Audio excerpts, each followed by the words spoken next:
오늘 우리에게 주신 하나님의 말씀은 로마서 14장 17절과 18절 말씀입니다. 설교 제목은 핵심은 해설이 아니라 경기다입니다.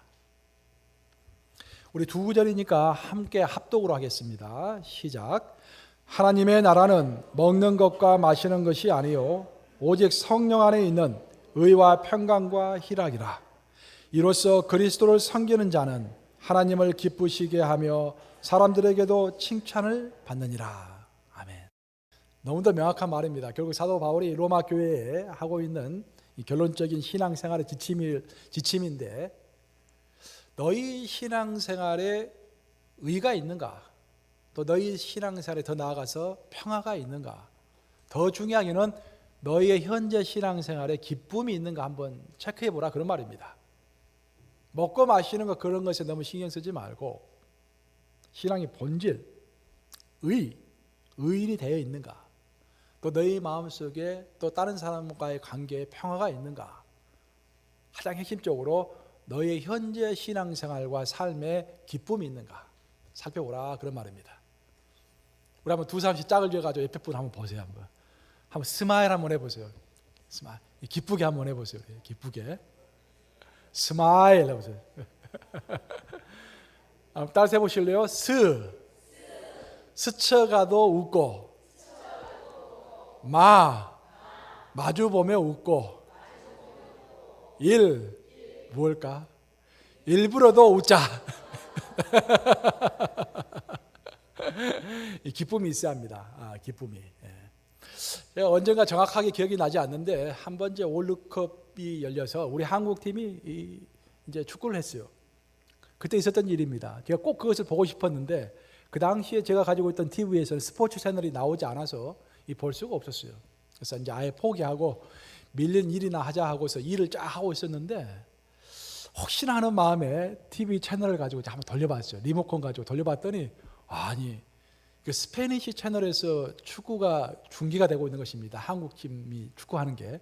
와, 이게 웬일이냐 라고 이제 그 축구를 보는데, 저는 스페인어를 못하기 때문에 이게 막 거기서 아나운서하고 해설자가 막 해설을 하는데 막 열광해서 뭐라 하는데 알아들을 수가 없어요. 이게 참, 그래도 축구를 봤습니다. 축구를 보는데 지장이 있었겠습니까? 없었겠습니까? 내가 축구를 보고 나서 깨달은 점이, 해설을 듣지 않아도 축구를 보는데 전혀 지장이 없구나. 결국 축구 경기에서 중요한 것은 축구를 차는 것이지 해설이 아니구나. 우리의 신앙생활도 마찬가지다, 이 말입니다. 가끔가다 우리의 신앙을 다른 사람들한테 해설해 줄 필요도 있고, 또 논리적으로 논쟁을 할 필요도 있지만, 그 해설과 논쟁 때문에 내 평화가 깨지고, 또 내 즐거움이 깨지고, 또 내 기쁨이 없고, 내 의인됨이 사라진다라면 그 큰 문제가 있다라는 것입니다. 오늘 사도 바울이 하는 이야기가 바로 그런 말입니다. 오늘 본문은 신앙의 해설이 무엇이고 신앙의 본질이 무엇인가, 신앙의 경기가 무엇인가를 구분해서 잘 설명해 놓고 있는 유명한 구절입니다. 결국 신앙의 본질이 무엇이고 신앙의 비본질이 무엇인가라는 것을 아주 짤막한 한 절로 우리에게 임팩 있게 설명해 주고 있는 것입니다. 기독교 신앙에 있어서 반드시 지켜야 할 것을 디아포라라고 합니다. 하지만 본질이죠. 하지만 본질은 아니고 지키지 않아도 큰 문제가 없는 것을 아디아포라라고 합니다. 우리 신앙에는 디아포라가 있고 아디아포라가 있어요. 예를 들어서 삼위일체는 디아포라일까요? 아디아포라일까요? 디아포라. 삼위일체는 너무도 중요합니다. 대부분의 이단은 거의 한 90% 이상은 삼위일체에서 걸립니다. 예수님의 신성을 많이 부인합니다. 예수님이 성부 하나님 밑에 있다고 생각하는 거예요. 근데 성경은 그렇게 이야기하지 않아요. 삼위일체를 정확하게 이야기합니다. 그래서 그것은 아디아포라의 문제이기 때문에, 디아포라의 문제이기 때문에 그것을 손대면 안 됩니다. 이단이 되는 것입니다. 반면에 예배를 몇 시에 드릴까? 8시 반에 예배를 드릴까? 11시에 예배를 드릴까? 2시에 예배를 드릴까? 다 뭡니까? 비본질적인 아디아포라입니다. 또 예배 드릴 때 우리 목사님은 양복을 입고 예배 드려야 한다. 아니, 가운을 입고 예배 드려야 한다. 그것 가지고 싸워야겠습니까? 싸우지 말아야겠습니까? 아무나 상관이 없는 문제입니다. 컬러를 차든 넥타이를 차든 양복을 입든, 심지어는 어떤 목사님은 청바지 입고 나와서 설교도 하는 목사님이 있습니다. 그 유명한 캘리포니아의 세들백 교회 처치 목사님 청바지 입고 와서 설교하시잖아요. 또뭐 방석에 앉아가지고 무릎을 꿇고서 기도를 해야 할 것이냐, 아니면 의자에 앉아서 기도해야 할 것이냐, 논쟁의 대상이 되는 겁니까, 안 되는 겁니까? 전혀 안 돼요. 가야금을 틀면서 예배를 드릴 것이냐, 드럼을 두드리면서 예배를 드릴 것이냐, 싸울 필요가 전혀 없습니다. 근데 옛날에는 그것 때문에 싸웠어요, 사실. 드럼을 감히 신성한 교회에서 어떻게 드럼을 칠 수 있느냐, 신성한 교회에서 어떻게 의자에 앉아서 하나님 앞에서 예배를 드리는데 어떻게 의자에 앉아서 예배를 드릴 수 있느냐, 경건하게 무릎을 꿇고 예배를 드려야지. 방석도 안 해야 한다. 하나님 앞에서 어떻게 방석을 감히 깔 수가 있느냐, 마룻바닥에서 무릎 꿇고 예배 드려야 한다. 그런 적이 있었다라는 것입니다. 다 아디아포라의 문제입니다. 그 비본질적인 문제 때문에 서로 논쟁하면서 우리의 디아포라가 깨진다면, 우리의 신앙의 본질이 깨진다면 그게 문제가 된다는 그런 이야기입니다. 오늘 본문의 배경이 되고 있는 로마 교회에 바로 이런 문제가 생겼습니다. 본질과 비본질, 디아포라와 아디아포라의 논쟁이 생긴 것입니다. 로마 교회는, 사도 바울이 지금 로마서는 이제 로마 교회에 있는 성도들에게 보낸 편지인데, 로마 교회는 원래 유대인들이 이제 만들었던 그런 교회입니다. 유대인으로서 그곳에서 살고 있었던 사람들이 기독교인이 되어 가지고 교회를 세운 것입니다. 근데 그들은 대부분 이제 어렸을 때부터 할례를 받고 모세 율법에 따라서 생활했던 그런 사람들이기 때문에 비록 신약적인 교회를 만들었지만 그 가운데서도 전부 다 먹을 것, 먹지 않을 것, 또 뭐 예를 들어서 오징어는 먹지 말아야 한다, 돼지고기는 먹지 말아야 한다, 하지만 소고기는 괜찮다, 뭐 그런 먹을 것 가지고 이제 다 구분해서 먹고, 또 절기를 다 지켰습니다. 절기를, 또 안식일은 철저하게 지켰어요. 그런 그런 문제를 가지고 있었는데, 이제 이방인들이 기독교인이 돼가지고 교회로 들어옵니다. 그들은 좀 이상했어요. 그들은 할례 받지도 않았고 먹을 것을 구별하지도 않았고 뭐 절기를 지키지도 않았으니까. 그래도 그 교회의 주인은 누구였습니까? 그 당시에 유대인 기독인들이었기 때문에 그런 것보다라고 있었어요. 그러다가 로마에서 유대인들이 소동을 많이 일으키게 됩니다. 시끄럽게, 종교 문제 때문에 많이 시끄러운 일들이 생겨납니다. 그래서 클라우디우스 황제가, 야, 유대인들은 너무 시끄럽다, 다 추방해라. 우리 로마 시가 너무도 시끄럽다, 다 추방해라 해가지고 추방령이 내려집니다. 그래서 로마 시에 있었던 많은 유대인들, 전부 다죠, 전부 다 추방당하게 되는데, 그때 추방당했던 유명한 사람이 아굴라와 브리스길라. 그래서 추방당해서 어디로 갔습니까? 고린도로 가서 고린도에서 사도 바울을 만났던 것입니다. 그래서 이제 유대인들이 다 가고 없으니까 교회는 누구만 남은 겁니까?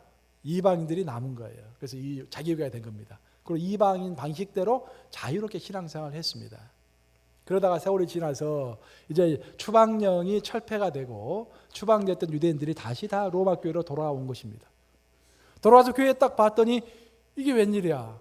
친교할 때 그냥 오징어도 먹고 있고 그냥 돼지고기도 먹고 있고, 이게 난리가 난 거예요. 이럴 수가 하면서 유대인들이 거기에 대해서 이제 비난을 하기 시작했던 것입니다. 그러자 이방인 기독인들도 만만치가 않았어요. 아니, 예수님이 가르쳐 준 복음에 그 어디에 오징어 먹지 말라는 말이 어디 있느냐, 돼지고기 먹지 말라는 말이 어디 있느냐, 우리는 결코 너희들 말에 따르지 않겠다라고 큰 분쟁이 생긴 것입니다. 그래서 사도 바울은 그 분쟁의 해결을 위해서 오늘의 본문을 적어 놓은 것입니다. 그 사도 바울의 판결이 무엇인가? 그 사도 바울의 판결이 바로 로마서 14장 17절, 우리 함께 읽어보겠습니다. 로마서 14장 17절 시작. 하나님의 나라는 먹는 것과 마시는 것이 아니요 오직 성령 안에 있는 의와 평강과 희락이라. 너희가 지금 무엇을 먹을 것이냐, 무엇을 먹지 말아야 할 것이냐, 예배를 어떻게 드려야 할 것이냐, 예배 순서가 어떻게 해야만이 가장 은혜로운 것이냐, 그런 거 가지고 싸우고 있는데, 그 때문에 너희의 마음에 평화가 깨지고 너희 기쁨이 없다라고 한다면은 너희 신앙이 잘못되어 있다라는 것입니다. 무엇을 먹을 것인가, 무엇을 마실 것인가, 무엇을 먹을 것인가, 무엇을 먹지 말 것인가, 그 문제는 아디아포라, 비본질적인 문제이기 때문에 그런 문제에 신경을 쓰지 말고 내 온 에너지와 관심은 디아포라 문제, 본질적인 문제, 즉 의와 평강과 희락, 이 세 가지에 집중해라라고 주문하고 있는 것입니다. 오늘 본문을 보면은요, 가슴이 후련해집니다.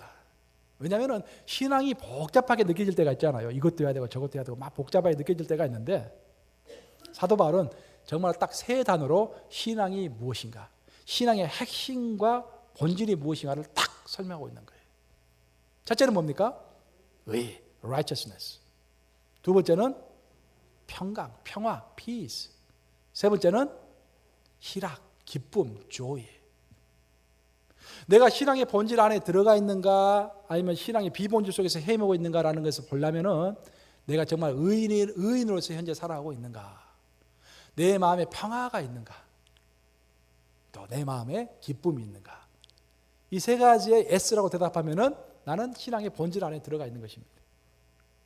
근데 만약에 세 가지 안에 들어가 있지 못하다면은 내가 좀 뭔가 문제가 있는 거야. 저는 오늘 설교를 쓰면서요, 계속해서 내 스스로에게 물어봤어요. 하나님께서 이 본문 하나님께서 주신 본문이고 항상 그 본문을 가지고 여러분들에게 설교하지만 또 내가 나에게 설교하는 거예요. 쓰면서 계속 생각해 봤어요. 나는 의인인가, 하나님 앞에서 나는 평화가 있는가, 내 주위에 평화가 있는가, 그리고 나는 무엇보다도 기쁜가 물어보는 거예요. 만약 여러분들이 거기에 대해서 세 가지 질문에 대해서 자신 있게 그렇습니다라고 할 수 없다고 한다면 우리는 기도해야 할 것입니다. 기도하면서 내 자신을 한번 돌아봐야 돼요. 내가 왜 내 마음속에 기쁨이 없는지, 왜 내 삶에 평화가 깨져버렸는지, 나는 왜 하나님 앞에 자신 있게 설 수 있는 의인이 아니라고 스스로 생각하는지 한번 심각하게 물어봐야 합니다. 아주 심각한 질문입니다. 사도 바울은 우리가 반드시 지켜야 할 신앙의 본질 중에서 첫 번째가 의라고 했습니다. righteousness. 그 의가 무언가? 의라는 것을 한마디로 이야기하면 나와 하나님 사이에 바른 관계가 맺어질 때 그것이 의라고 하는 것입니다. A right relationship with God. 하나님과 나와의 관계가 올바른 거예요. 그것이 의라고 하는 것입니다. 좀 더 쉽게 이야기하면 의는 크게 두 가지로 설명이 되는데 성경에 간단하게 이야기하면 첫 번째 의는 구원받는 것입니다. 구원받아서 죄인된 내가 하나님 앞에서 하나님께서 의인이라고 인정해 줘야 돼요. 그래서 내가 첫 번째로 의인이 되려면, 하나님 앞에서 의로운 사람이 되려면 구원받아야 합니다. 예수 그리스도를 내 인생의 주인으로 모셔드리면서 하나님 앞에 나아갔을 때 하나님은 예수 그리스도의 보혈의 능력 때문에 나를 의인이라고 칭해 주는 것입니다. 구원받아야 돼요. 근데 두 번째는 더 중요하게는 구원받은 다음에 구원받은 자로서 합당하게 이 땅을 살아가야 하는 것입니다. 우리 이 땅을 살아갈 때 구원받았을 때는 모든 죄가 없어졌는데 그 다음부터 살아갈 때 죄를 짓습니까, 안 짓습니까, 여러분? 지어요, 여러분들? 다 안 짓고 사는 줄 알았는데. 죄를 다 짓는 거예요. 계속해서 죄를 짓고 있는 거예요. 이게 문제가 되는 거예요. 항상 하나님과 나 사이의 관계라고 했을 때는 하나님과 나 사이에 벽이 하나 생길 수가 있는데 그 벽은 죄입니다, 죄. 다른 것은 다 문제가 될 것이 없고 죄가 있으면 하나님과 나 사이에 담이 생기는 거예요. 그래서 죄는 항상 하나님 앞에 고백을 해야 합니다. 만일 우리가 우리 죄를 자백하면 저는 미쁘시고 의로우사 우리 죄를 사하시고 모든 불의에서 우리를 깨끗게 하실 것이요. 우리의 몸은 다 깨끗해졌어요. 하지만 우리는 매일 발 딛고 살아가면서 내 발이 더러워지고 내 손이 더러워지는 것입니다. 조그만 죄를 계속해서 짓는 거예요. 그때마다 우리가 회개해야 하는 것입니다. 회개할 때 하나님께서 우리 죄를 다 용서하시면서 하나님과 나 사이에 가로막혀 있던 벽이 깨지면서 관계가 회복되는 것입니다. 이렇게 우리가 신앙의 의를 생각할 때 항상 여러분들이 잊지 말아야 할 것은 우리가 의인으로 살아갈 수 있는 것은 내 자신의 능력이 아니라 하나님의 은혜다라는 것을 단 한시도 잊으면 안 돼요. 내 노력을 가지고는 절대로 내가 단 한 시간도 의인으로 살 수가 없습니다. 단 한 시간 동안 여러분들 항상 거룩한 생각과 거룩한 말과 거룩한 행동만 할 수 있을 것 같아요? 딱 한 시간 정해놓고 행동할 때 여러분, 혹시 여러분의 행동은 자제할 수 있을런가 모르지만 여러분의 생각은 자제하기가 힘들 겁니다. 한 시간 동안에도 수없는 나쁜 생각과 비판적인 생각, 평가하는 것, 그런 생각들이 막 스쳐갈 거예요. 그 모든 것들을 다 잠재워주고 나를 인도해 주는 것이 바로 하나님의 은혜다라는 것입니다. 구원받은 것도 하나님의 은혜고요. 하나님께서 나를 먼저 선택해 주시고 복음을 들을 수 있도록 인도해 주지 않으셨으면 나는 구원받을 수 없었습니다. 그래서 구원받은 것도 결국 하나님의 은혜입니다. 어떤 식으로든지 하나님께서 우리를 인도해 주셨기 때문에 내가 구원받을 수 있는 거예요. 그리고 구원받은 이후에 살아가는 것도 하나님의 은혜다라는 것입니다. 1972년도 5월 21일에 했습니다. 바티칸 시티에 있는 피터, 그러니까 베드로 대성당에서 큰 일이 벌어진 적이 있습니다. 그때 바티칸 시티에 가면은 미켈란젤로가 조각한 피에타가 있습니다. 사진 한번 띄워주실래요? 이 사진인데, 미켈란젤로가 남긴 작품 중에서 완성도가 가장 뛰어나다는 그런 작품입니다. 예수 그리스도께서 십자가에서 돌아가신 다음에 어머니 마리아가 비통한 심정으로 그 예수 그리스도의 시신을 무릎에 안고 있는 그런 장면입니다. 아주 명작 중에 명작으로 합니다. 미켈란젤로가 자기 이름을 조각품에다 남기지 않았는데 유일하게 남긴 작품이라고 그래요. 그 정도로 이제 완성도가 높은 좋은 작품입니다. 그런데 관광객 중에 한 명이, 그 관람을 하던 사람 중에 하나가 내가 바로 예수 그리스도다라고 하면서 망치를 들고 와가지고 15번이나 이 조각을 친 겁니다. 이 유명한 조각을. 이 조각이 산산조각이 났어요. 많이 깨졌어요. 다 산산조각이 나진 않았지만 많이 깨진 것입니다. 이 사건이 있고 나서 이제 예술가들이 함께 모였어요. 이거 어떻게 할 것이냐. 이 인류의 유산인데 이것을 어떻게 할 것이냐. 이거 복구를 하자. 그래서 일단은 이 깨진 파편들을 한번 모아보자 해서 파편들을 모으기 시작한 거예요. 그랬더니 파편이 50개가 모여졌습니다. 어떤 파편은 그 옆에 있었던 양초 촌농 안에 들어가 있는 파편도 어떻게 해서 발견해가지고 빼냈어요. 50개는 이제 정교하게 이제 뜯어 맞춥니다. 맞춰서 거의 완성이 됐는데 보니까 3개가 부족한 거예요. 3조각이 부족한 겁니다. 3조각이.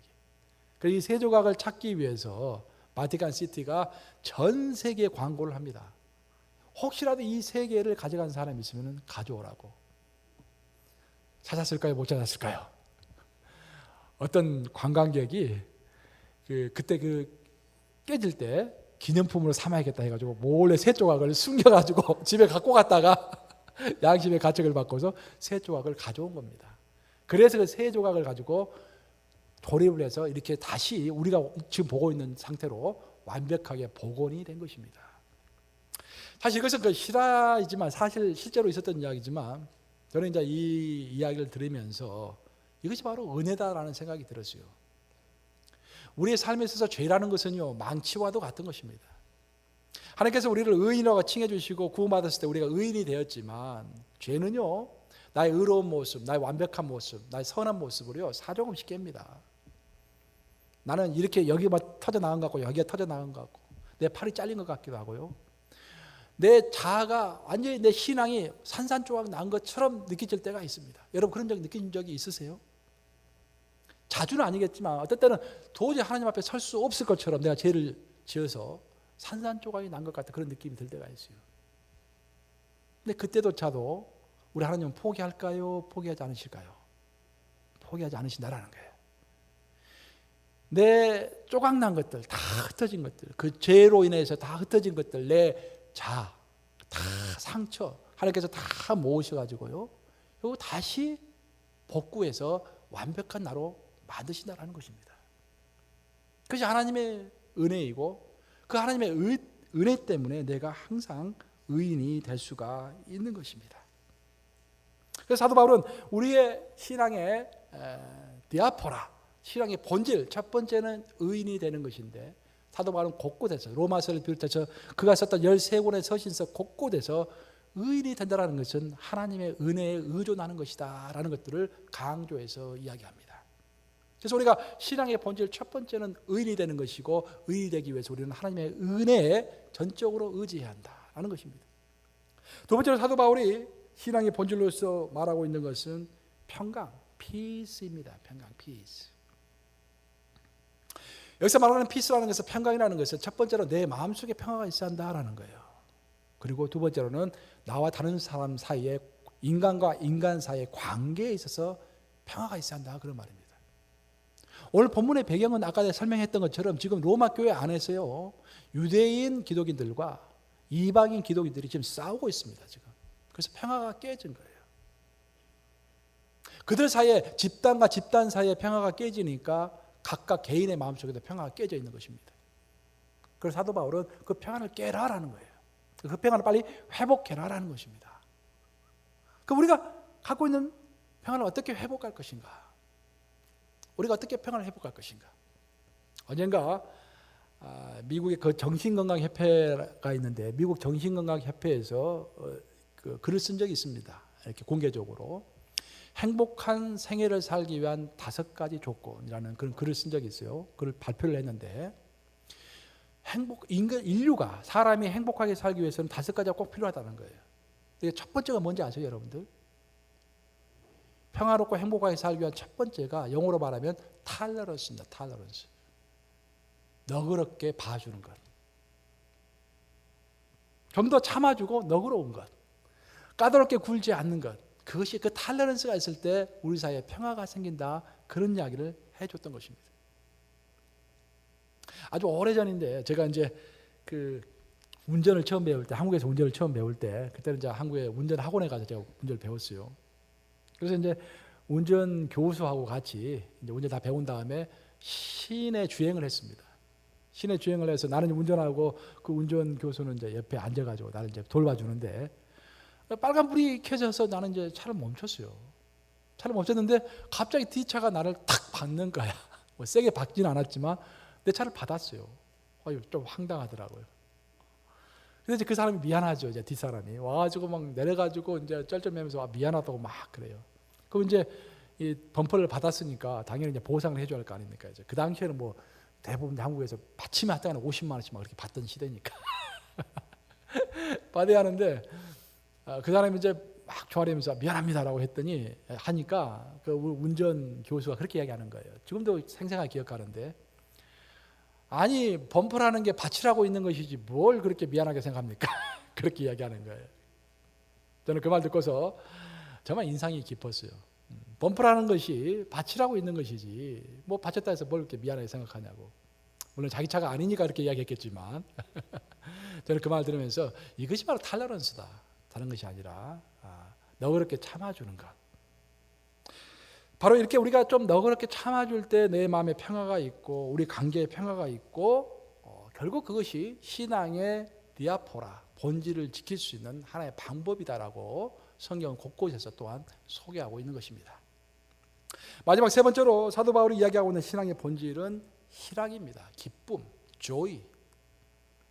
근데 여기서 이제 사도 바울이 언급하고 있는 그 joy는 우리는 사실 이제 세상에서 이야기할 때 기쁨이라는 것은 내 육체가 평안하고 내 뭐가 많이 얻는 것, 또 뭐가 잘 되는 것 그런 것들을 이제 보통 우리는 기쁨이라고 하는데 사도 바울이 말하는 여기서 기쁨은 그런 기쁨이 아닙니다. 여기 사도 바울이 말하는 기쁨은 spiritual contentment, 즉 영적인 만족을 기쁨이라고 표현하고 있는 것입니다. 우리에게 기쁨이 있다. 우리 신앙에 정말 참 기쁨이 있으려면 영적인 만족이 있어야 한다. 그런 말입니다. 그런 의미에서 시편 37편 4절, 시편 37편 4절 우리에게 아주 큰 교훈을 줍니다. 한번 읽어보겠습니다. 시편 37편 4절 시작. 또 여호와를 기뻐하라. 그가 내 마음의 소원을 내게 이루어 주시리로다. 우리 마음의 소원이 있어서 우리는 열심히 기도합니다. 그렇죠? 열심히 기도하고 바라고 또 노력도 많이 해요. 내 소원이 뭐 비즈니스가 될 수도 있고 뭐 자녀에 관한 것이 될 수도 있고 뭐 여러 가지 될 수 있겠죠. 그런 것들 내 마음에 소원을 두고서 열심히 노력합니다. 그러니까 모든 것이 이루어지는 어떤 첫 번째 발걸음이 있는데 그 첫 번째 걸음이 바로 여호와를 기뻐하는 것이다라는 것입니다. 여호와를 기뻐할 때 나의 일상의 삶이 평온할 것이다. 그런 말입니다. 성경에서 말하고 있는 기쁨은요 차원이 있습니다. 세 차원으로 설명을 하는데 첫 번째 차원은 우리의 육신의 기쁨입니다. 내 몸이 평안하고 건강하고 뭔가 쾌락이 있을 때 보통 성경에서 부정적인 의미로 많이 사용하는데 그런 육신적인 쾌락이 있을 때 우리는 만족이 있는 거예요. 그게 첫 번째 만족입니다. 두 번째 차원은 심미적인 그런 만족입니다. 내 마음이 기쁜 것입니다. 내 마음이 기쁘려면은 예술 작품도 보고 미술 작품도 보고 음악도 듣고 또 좋은 글도 많이 읽고 그러면은 심미적인 것, 내 마음이 기쁩니다. 근데 성경에서 말하고 있는 마지막 차원의 기쁨이 있는데 그 마지막 차원의 기쁨은 영적인 기쁨입니다. 우리 하나님의 임재를 경험하고 하나님의 그 말씀을 사모하며 볼 때 그때 나오는 기쁨, 그것이 바로 최종적인 기쁨이고 이 기쁨이 채워졌을 때 말씀을 통해서 기쁨을 얻고 하나님의 임재와 관계 속에서 친밀한 관계 속에서 기쁨을 얻을 때 그것이 첫걸음이 되어서 내 마음도 기쁘고 내 일상의 삶도 다 형통하게 된다, 그런 말입니다. 그래서 여러분들 정말 여러분 삶이 형통하려면은 내 spiritual contentment, 내 영적인 만족이 있어야 돼요. 그리고 그 영적인 만족은 하나님과의 관계 속에서 생겨나는 것입니다. 성경을 읽어보면은요, 성경 창세부터 쭉 읽어보면은 최초로 만족하고 기뻐했던 존재가 누굽니까? 성경에서 누굴까요? 하나님. 창세기 1장을 보시면 하나님께서 천지를 창조하시고 천지를 창조하신 날마다 뭐라고 했습니까? 심히 만족하신 거예요. 그걸 보면서 심이라는 말은 제일 마지막에 나온 말이고 보기에 좋았더라라는 말이 계속 나오다가 마지막 날에 심히 좋았더라라는 그런 이야기가 나옵니다. 하나님께서 다 만드신 다음에 만족하시고 기뻐하셨던 거예요. 이게 이제 이 기쁨의 비밀입니다. 뭐냐면은 하나님이 가르쳐 주시고 있는, 성경이 가르쳐 주고 있는 기쁨의 가장 원초적인 것은, 우리 인간은 하나님의 어떤 창조를 하시고 나서 기뻐하셨어요. 즉 창조를 하기 위해서, 뭘 만들기 위해서는 첫 번째는 계획해야 되고, 그 계획을 성취하기 위해서 노력해야 되고, 그것을 이루어야 합니다. 그때 계획했던 것이 내 노력으로 이루어졌을 때 참 기쁜 것입니다. 우리의 신앙의 삶도 똑같아요. 정말로 우리가 기쁨이 있으려면요, 신앙의 기쁨이 있으려면 첫째는 신앙의 목표가 뚜렷해야 합니다. 그것부터 우리 기쁨의 출발인 거야. 여러분 2016년도 신앙의 목표가 뭡니까? 성경 일독, 일주일에 최소한 3번 이상 새벽기도, 수요예배 참석, 2명 전도. 그런 신앙의 목표를 가지고 그것을 이루기 위해서 하나님께 기도하면서 하나님과 동행자가 돼서 열심히 노력해서 그것이 성취가 됐을 때 보기에 심히 좋았더라. 내 2016년도 내 인생이 보기에 심히 좋았더라. 2016년도 12월 달에 됐는데 내 인생이 별 일 없었더라 라가 아니라 보기에 심히 좋았더라. 왜 심히 좋았습니까? 목표한 것이 있었고 그 목표가 성취되었기 때문에 좋은 겁니다. 이게 기쁨의 비밀입니다. 거기서부터. 그럼 보다 구체적으로 우리가 무엇을 위해서 노력하고 어떤 계획을 세우고 노력해야 할 것인가? 물론 성경에서는 이제 좋은 데에 관한 이야기도 많이 하지만 더 근본적으로는 성경은 나 자신에 관한 이야기를 많이 합니다. 나 자신에 관한 이야기. 그리고 어떻게 우리가 신앙생활에서 기쁨이 있을 것인가? 내 자신이 변화되고 내 자신이 기뻐질 때 바로 거기서부터 신앙이 기쁨이 온다라고 가르치는 것입니다. 우리가 대부분 불평하는 것은 내 자신에 관한 불평하지 않아요. 대부분 보면은 이 세상이 잘못됐다고 불평합니다. 다른 사람이 잘못됐다고 불평합니다. 그러면 절대로 신앙 기쁨이 찾아오겠습니까? 찾아오지 않겠습니까? 절대로 찾아오지 않는 거예요. 정말 우리가 신앙의 기쁨을 가지려면 나를 돌아봐야 합니다. 이번 주 토요일 날 어제죠. 어제 새벽기도 사람들 많이 나오셔서 우리 이제 토요일 날 새벽기도 끝나고 나면 항상 지하에서 이제 백을 먹으면서 같이 이야기하잖아요. 이렇게 많이 하잖아요. 이야기를 많이 하는데 어제도 이제 끝나고 여러 이런저런 이야기 많이 했어요. 근데 제 자신에 관한 고백을 할 시간이 잠깐 있었어요. 근데 요즘에 이제 제가 하나님한테 기도하면은요, 하나님이 그래요. 아들아, 내가 너와 함께하고 너는 다른 거 신경 쓰지 말고 더 빛다운 빛이 될 수 있도록 노력해라라는 말씀을 많이 하세요. 그게 무슨 말일까? 성경은 어둠과 빛으로 이제 우리를 비유를 하잖아요. 세상은 어둠이고 우리는 하나님의 빛의 자녀로서 어두운 세상에서 빛을 비치고 다니는 그런 존재라는 말이죠. 그런데 우리는 빛은 어둠을 몰아낼 필요가 있습니까? 없습니까? 몰아낼 필요가 없어요. 빛은 어둠을 몰아내는 것이 아니라 빛이 존재함으로 어둠이 물러가는 것입니다. 그렇죠? 근데 문제는 뭐냐면은 내가 빛임에도 불구하고 어둠에 물러가지 않은 이유는 왜 물러가지 않겠습니까? 내가 어둠 같은 빛이기 때문에, 희미한 빛이기 때문에 어둠이 물러가지 않는 거예요. 세상이 어지럽고 내가 힘들고 그러면은 결국 우리는 세상 탓을 하기 전에 정말 내가 빛다운 빛인가? 내가 정말 빛다운 빛이고 제대로 빛답게 살아가면은 어둠은 자연스럽게 물러갈 것이 아닌가? 그래서 결국 내가 신경 써야 할 것은 세상을 불평하기보다는 내가 빛다운 빛이 될 수 있도록 더 기도하고 내 자신을 돌아보고 할 때 그때 모든 것이 질서가 잡히고 형통하지 않겠는가? 그런 이야기를 자꾸 하시는 겁니다. 그래서 어제 그런 이야기를 좀 나누었어요, 제가. 바로 그겁니다. 세상을 원망하는 사람은 기쁨을 누릴 수가 없어요. 다른 사람을 보는 사람은 기쁨을 누릴 수가 없습니다. 베드로가 그랬잖아요. 베드로가 예수님에게 요한은 어떻게 되겠습니까? 라고 물어봤잖아요. 예수님이 뭐라고 그랬습니까? 요한은 내가 알아서 하고 너는 너 일만 신경 써라. 그렇게 얘기하시잖아요. 다른 사람을 볼 필요가 없는 겁니다. 내 자신이 빛이 되고 있는가라만 살펴보면 되는 것입니다. 그런 의미에서 영국의 웨스트민스터 대성당, 제가 한 번도 가본 적은 없지만 거기에 이제 묘지가 있는데 어떤 성직자가 죽으면서 했던 이야기를 묘비에 그렇게 적어놨다고 그래요. 상당히 유명한 이야기인데 제가 한번 그 이야기를 소개해드리겠습니다. 그분이 그렇게 써놨어요. 내가 젊었을 때는, 혈기왕성했을 때는 이 세상을 바꿔보고자 했다. 하지만 나이가 들면서 좀 더 성숙해지면서 내가 이 세상을 다 바꿀 수 없다는 것을 알게 되었다. 그래서 나는 이제는 내가 살고 있는 내 나라라도 바꿔야겠다고 생각을 했다. 그리고 열심히 노력했다. 하지만 나라조차도 바뀌지 않았다. 그래서 나는 이제 좀 더 철이 들고 나서 이제는 내가 가장 나와 가까이에 있는 내 가족들을 바꿔야겠다고 생각을 했다. 열심히 노력했지만 아무도 바뀌지 않았다. 그리고 나는 이제 나이가 들어서 죽기 위해서 침대에 누워있다.